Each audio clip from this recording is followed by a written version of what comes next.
जय श्री कृष्णा। राधे राधे। आप सभी कैसे हैं? आशा करती हूँ आप सभी अच्छे होंगे, तंदुरुस्त होंगे, स्वस्थ होंगे। आज मैं आपके सामने फिर से एक रीडिंग के साथ आई हूँ। रीडिंग में इतना ही कहूंगी, जितना रेजोनेट होता है उतना लीजिएगा, बाकी दूसरों के लिए छोड़ दीजिएगा। किसी को पर्सनली कंसल्टेशन लेना है उसके लिए डिस्क्रिप्शन से नंबर लेके संपर्क कर सकते हैं। फेक अकाउंट से बच के रहना है। एक ही नंबर से बातें होंगी, वो नंबर है 8877555171। इस नंबर के अलावा कहीं से कोई भी आपको अप्रोच करता है, आप उसे ब्लॉक कर दें, आपके पैसे बच जाएंगे। कोई टैरो एंड न्यूमरोलॉजी सीखना चाहता है उसके लिए भी डिस्क्रिप्शन से नंबर लेके आप संपर्क कर सकते हैं। तो चलिए आज की रीडिंग में देखेंगे क्या गाइडेंस, क्या मोटिवेशन आप लोगों के लिए आ रहा है। हे ईश्वर, हे गणपति बप्पा, मेरी यूवर्स के लिए बताएं। ओम नमः शिवाय, ओम नमः शिवाय। एंड वन मोर थिंग, मैं आप सभी को तहे दिल से शुक्रिया अदा करना चाहूंगी, जो भी मेरे पुराने यूवर्स हैं, जो मुझे बहुत टाइम से फॉलो कर रहे हैं। नए लोग भी जुड़े हैं, बहुत टाइम से मुझे फॉलो कर रहे हैं। थैंक यू सो मच आपके प्यारे प्यारे कमेंट्स के लिए। मैं सबके कमेंट्स पढ़ती हूँ, ऐसा कोई भी नहीं है जिसके कमेंट्स मैं नहीं पढ़ती। बट कभी रिएक्ट करती हूँ, कभी नहीं करती हूँ, तो उस चीज़ का बुरा बिल्कुल मत मानिएगा। बट शुक्रिया अदा करना चाहूँगी कि आप सभी लोग मुझे बहुत प्यार दे रहे हैं, और उसी प्यार से मेरे अंदर कॉन्फिडेंस आता है कि आप लोगों के लिए डेली रीडिंग लेके आ सकूं। थैंक यू सो मच आप सभी को। तो चलिए आज की देखेंगे रीडिंग में क्या आ रहा है। ओम नमः शिवाय। हर हर महादेव। ओम नमः शिवाय। ओम नमः शिवाय। हर ओम नमः शिवाय। ओम नमः शिवाय। ओम नमः शिवाय। ओम नमः शिवाय। ओम नमः शिवाय। हर हर महादेव। ओम नमः शिवाय। ओम नमः शिवाय। ओम नमः शिवाय।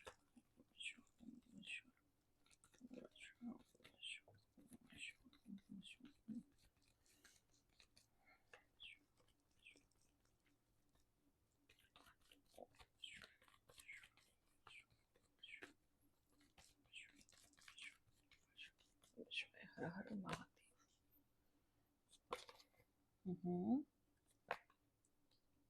वाह। ओके। हम्म।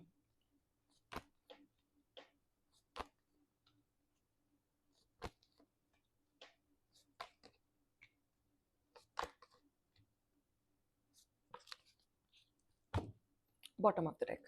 ऑलराइट। हम्म।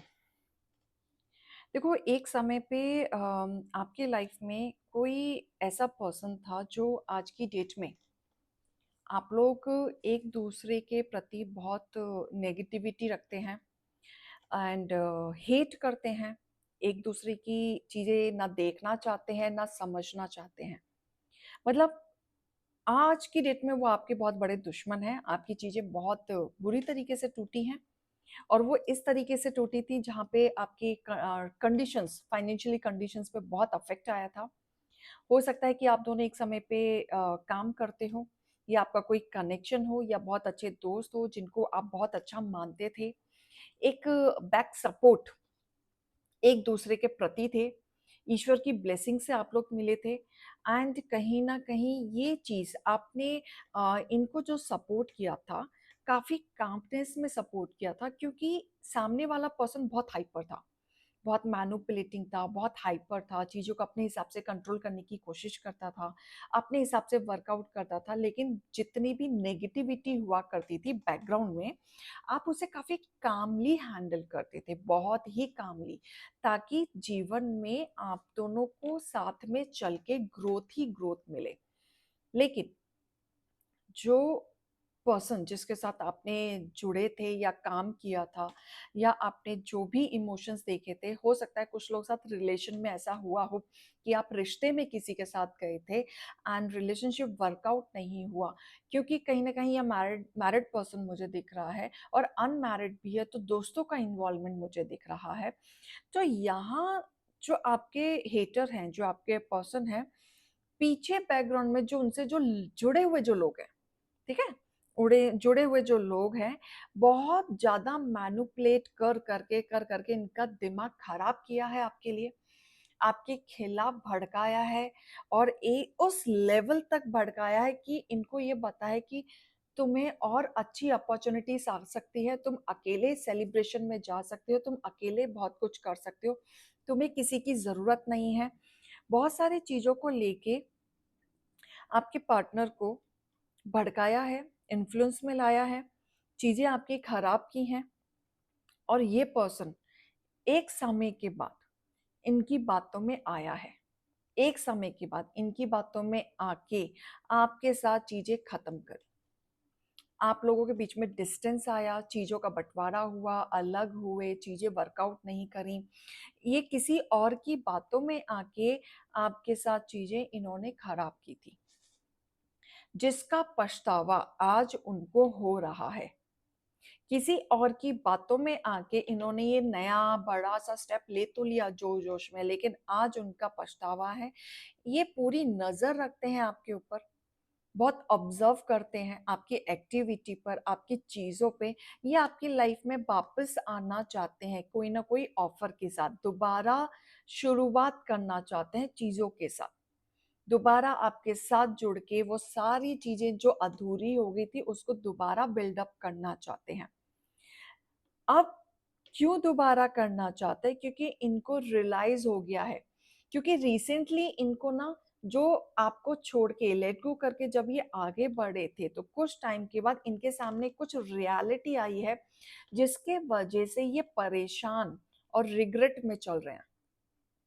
क्योंकि जिनके लिए आपको छोड़ना पड़ा या जिनके लिए इन्होंने आपका अपने लिए स्टेप लिया, जिनके लिए स्टेप लिया और आपको हर्ट किया, आपको परेशानी में डाला, आज उन्हीं की सच्चाई इनको सामने आ रही है और उसमें इनको क्लैरिटी पता चल रही है कि आप कहीं भी गलत नहीं थे। उन लोगों के वजह से आपका रिश्ता टूटा, उन लोगों के वजह से आप अलग हुए, उन लोगों के वजह से आपको नीचे गिराया गया।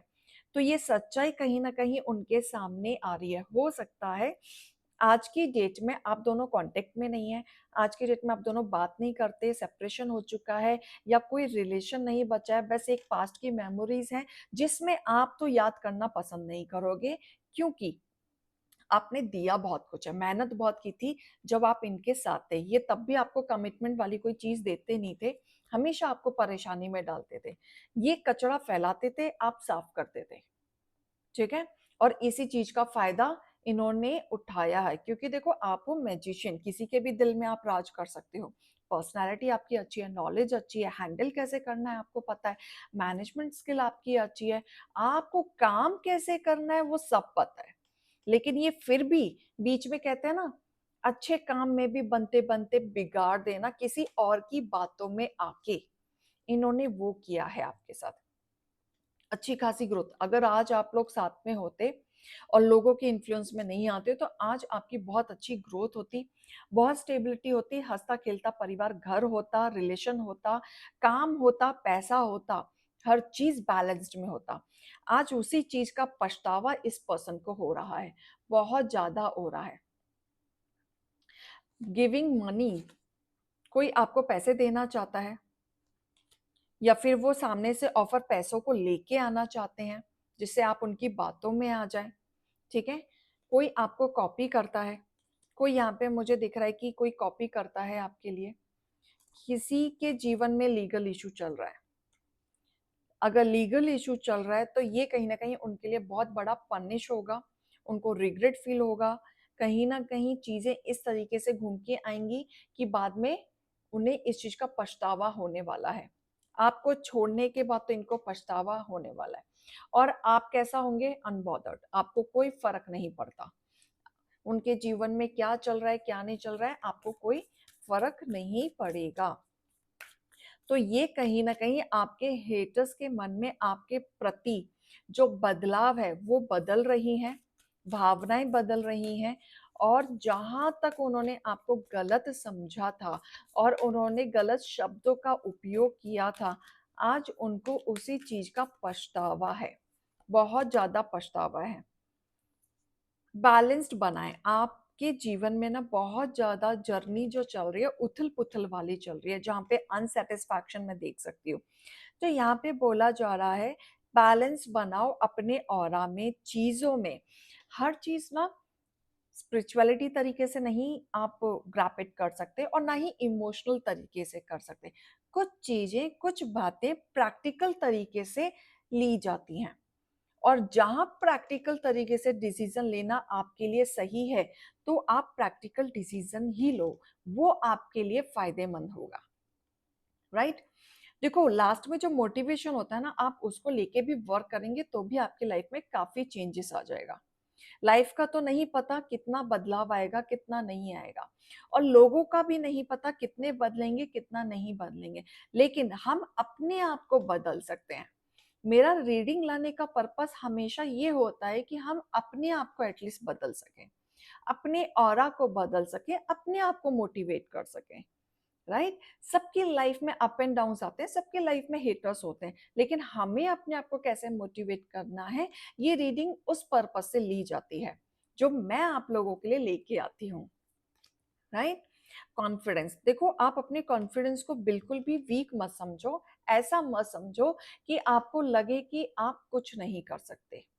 ऐसा नहीं है, आप बहुत कुछ कर सकते हैं, बहुत कुछ पा सकते हैं, बस वो कॉन्फिडेंस में लाने की जरूरत है।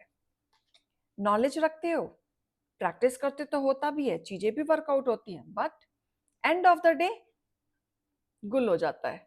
वो चीज नहीं करनी है। जिस चीज का आंसर्स आप मांग रहे हैं ना ईश्वर से, ईश्वर के सामने आपको जरूर मिलेगा। उस सवाल का जवाब आपको बहुत जल्दी मिलेगा, और जो भी मिलेगा उससे आपका कहीं ना कहीं फायदा होगा।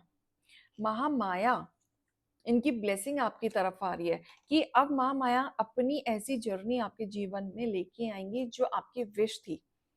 तो बहुत पॉजिटिव बोलना शुरू कर दो अपने लिए, अच्छी अच्छी बातें बोलना शुरू कर दो अपने लिए। फुलफिलमेंट जरूर होगी, आपके हार्मोनीज काफी बैलेंस्ड होंगे। जो भी कॉम्पिटिटर हैं उनको आप बीट करते हुए नजर आ रहे हैं। ट्रैवलिंग हो सकती है किसी ना किसी चीज को लेके।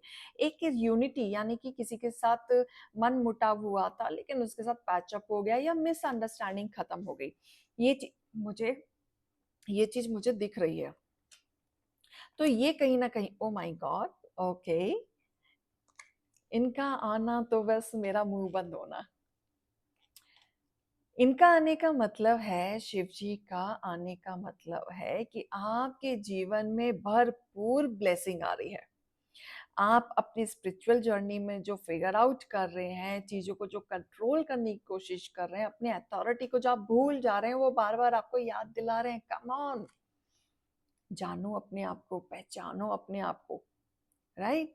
आपकी चीजें बिल्डअप हो रही हैं, आप बहुत कुछ पाने वाले हैं, और इतना कुछ कि आपके अंदर वो पावर है कि आप लोगों से काम करवा सकते हैं, अपने लिए भी करवा सकते हैं।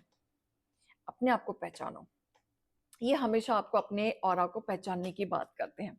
बहुत कुछ बदल रहा है, बहुत कुछ। और जो आपके हेटर्स हैं ना, स्पेशली वो आपके लिए बहुत बदलाव ला रहे हैं, लेकिन अब वो बदलाव में आपको फर्क नहीं पड़ने वाला है, क्योंकि अब आप अपने लिए फोकस्ड होने वाले हैं। राइट? तो ये रीडिंग और गाइडेंस को लीजिएगा। अभी मैं चलती हूँ। राधे राधे।